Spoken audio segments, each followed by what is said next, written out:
بشر کی سر بلندی میں بھی کوئی راز ہوتا ہے، جو سر دے دے سر میدان وہی سرفراز ہوتا ہے، اور جہاں پہ ختم ہوتی ہے حدود عقل انسانی، جہاں پہ ختم ہوتی ہے حدود عقل انسانی، وہیں سے پنجتن کی شان کا آغاز ہوتا ہے۔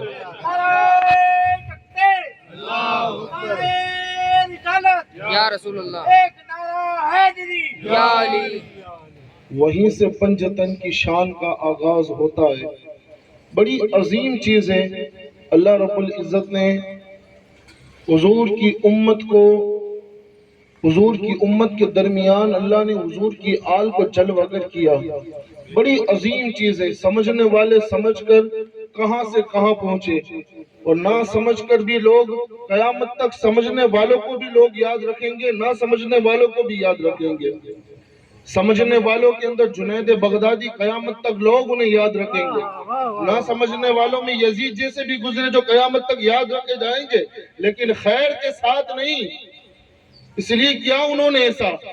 اللہ کے پیارے رسول سرور دو عالم صلی اللہ تعالیٰ علیہ وسلم کی حدیث مبارکہ حضور فرماتے ہیں، اس حدیث کو سنیے اور وہاں سے اپنے اندر اہل بیت اطہار کی محبتوں کو جگاؤ، اس لیے کہ یہ عظیم سرمایہ خدا نے دیا، عظیم سرمایہ سے نوازا ہے خدا نے۔ کتنا عظیم مرتبہ دیا شان اہل بیت کو، حضور کی آل کو۔ شہادت کا مرتبہ بڑا عظیم مرتبہ ہے، جسے خدا راضی ہوتا ہے اسے شہادت کا مرتبہ دیتا ہے۔ یہاں تک کہ رسول دو عالم صلی اللہ تعالیٰ علیہ وسلم نے خود شہادت کی دعا کی تھی کہ مولا مجھے شہادت کی موت آئے۔ اتنا بڑا عظیم مرتبہ شہادت کا، یہاں تک لکھا گیا کہ شہید کے خون کا پہلا قطرہ زمین پر گرتا نہیں کہ خدا اسے اپنا دیدار نصیب کرتا ہے۔ اتنا بڑا مرتبہ شہید کا۔ اب حضور کتنا سستا سودا حضور نے محبت اہل بیت کے بارے میں کر دیا، لوگوں سے صرف کہا کہ میری اہل بیت سے محبت کرو۔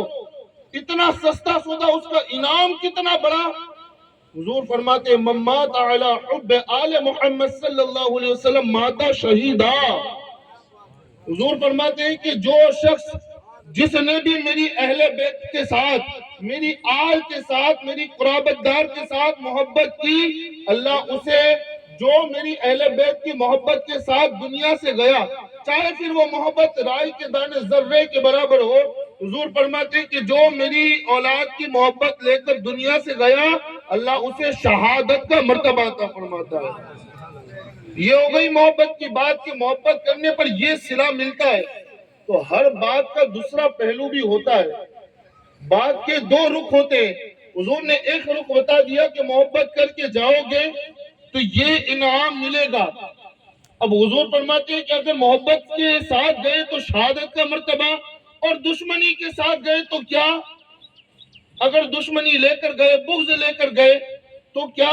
حضور فرماتے ہیں کہ من مات علی بغض آل محمد صلی اللہ تعالی علیہ وسلم ماتا کافرا۔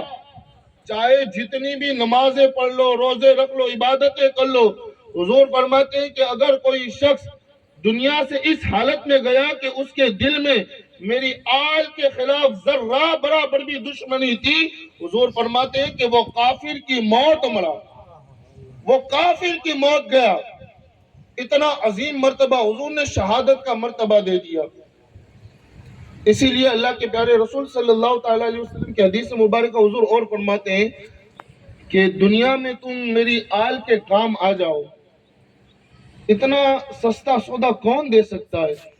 یہ نبی معظم مصطفیٰ جان رحمت صلی اللہ تعالیٰ علیہ وسلم کی شان ہے، اور حضور نے اپنی آل کی اہمیت بتائی، آل کی اہمیت کو بتایا کہ میری آل یہ ہے۔ اسی لیے تو قرآن کا ساتھی اہل بیت اطہار کو بنایا۔ کہا دو بھاری چیزیں چھوڑ کر جا رہا ہوں، ایک تو رب کا کلام اور دوسری میری آل پاک۔ ان دونوں کو تھامے رکھو گے کبھی تم گمراہ نہیں ہوگے، ان دونوں کو تھامے رکھو گے کبھی گمراہ نہیں ہوگے۔ اللہ کے پیارے رسول صلی اللہ علیہ وسلم کی حدیث مبارکہ حضور فرماتے ہیں کہ دنیا میں تم میری اولاد کے کام آ جاؤ، اگر وہ دنیا میں تمہیں اس کا بدلہ دے دے تو ٹھیک، ورنہ کل میدان محشر میں مجھ محمد سے لے لینا، ورنہ کل میدان محشر میں مجھ محمد سے اس کا بدلہ لے لینا۔ کیا مرتبے ملتے ہیں ان کی عزتیں کرنے سے، ان کے در پر آنے سے۔ آئیے سرکار جنید بغدادی رضی اللہ تبارک و تعالی عنہ کی بارگاہ میں چلتے ہیں۔